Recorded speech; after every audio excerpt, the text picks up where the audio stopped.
Hello, everybody.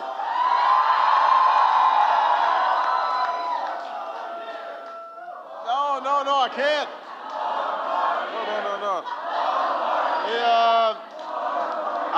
Let me say, in addition to the Constitution, Michelle will not allow that. Buenas tardes. Feliz Cinco de Mayo. Bienvenidos a la Casa Blanca. This is one of our best fiestas of the year, and I want to thank Yaneli for not only the introduction, but for being just what an unbelievable example of the young people who are going to be leading us in the future. She wasn't even nervous backstage. I mean, she knew she was going to do great. So we're so proud of her. We have a couple of guests I want to just make sure to mention. Representative Joaquin Castro is in the house from the great state of Texas. I know your parents are proud of you, and we're proud of you. I want to thank our special guest chef, Johnny Hernandez, who brought his taco and margarita recipes all the way from San Antonio. And give it up for our outstanding performers, Mana. I was thinking about coming out and playing, but I decided maybe not. Let me not spoil the party. We all know the story of Cinco de Mayo. 154 years ago, the French, one of the strongest armies of the 19th century, marched on the tiny town of Puebla. An ill-equipped and hastily trained band of Mexican patriots grabbed whatever weapons they could find, and they fought off the opposing forces and eventually regained full independence. 150 years later, Americans and Mexicans still celebrate Cinco de Mayo. In backyard barbecues, baseball parks, from Chicago to Austin, folks are enjoying music and food, good times with family and friends, just like we're doing here today. Earlier, I had a chance to speak with President Peña Nieto of Mexico about our shared work on advancing the prosperity and the security of Americans and Mexicans, and so I wished him a happy Cinco de Mayo, and he asked me to extend the same to you, so I'm doing my duty here. It's a reminder of not just a holiday, but the incredible bonds that our two countries share. Hey! And on my final Cinco de Mayo at the White House, in the company of this extraordinary group, I want to remind everybody of everything we've gotten done.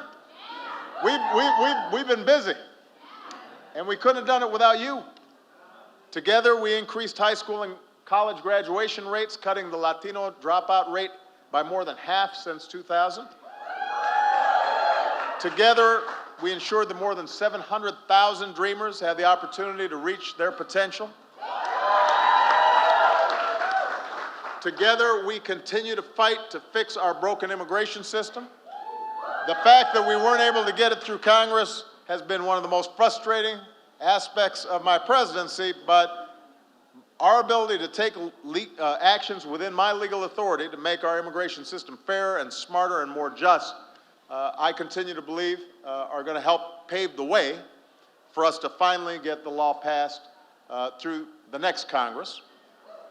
And I got to tell you, I'm going to keep on working on this, not just as president, but as a citizen once I'm leaving here, because I think it's one of the most important things we can get done.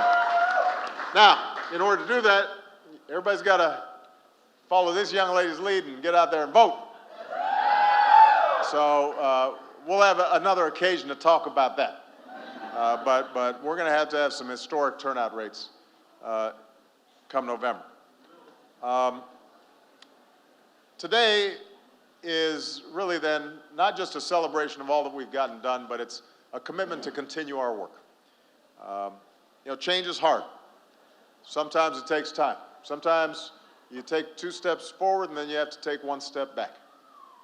But it's always possible to bring about the change we hope for, as long as good people are willing to work together and remain committed, willing to march and organize and vote and educate our friends and our families and our neighbors and tell the stories of all the incredible people who have contributed to this great nation of ours, who were immigrants, who came from some other place but ended up weaving their stories together with people from all around the globe to make this unique country we call America.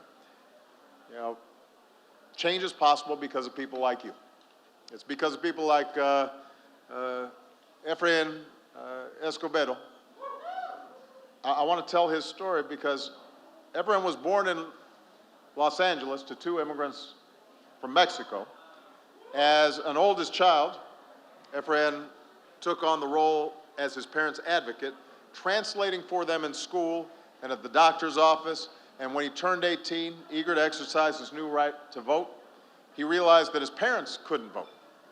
He said, "I had these 2 parents who raised me to love this country and worked so hard to be there, and yet in a very important way, they weren't part of this democracy." And the more Efrain learned about the power of his vote, the more he threw himself into the work of turning whole neighborhoods of people like him into active and engaged citizens. And through the organization where he works, the California Community Foundation, he's worked tirelessly to encourage people to apply for citizenship and become involved in their communities and to vote and to consider running for office themselves. In 2007, with other Latino leaders, he helped lead a campaign to encourage people to become U.S. citizens, and he joined the citizenship campaign I launched last September.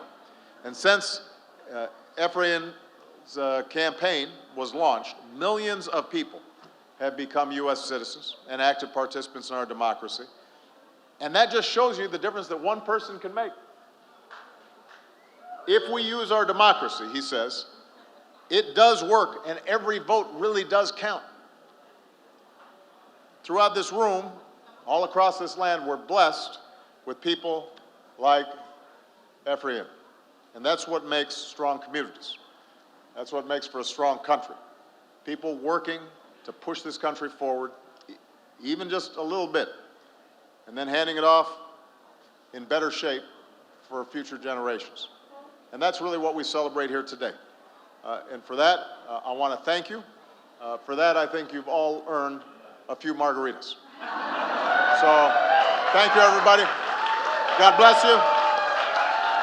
God bless America. Viva Mexico.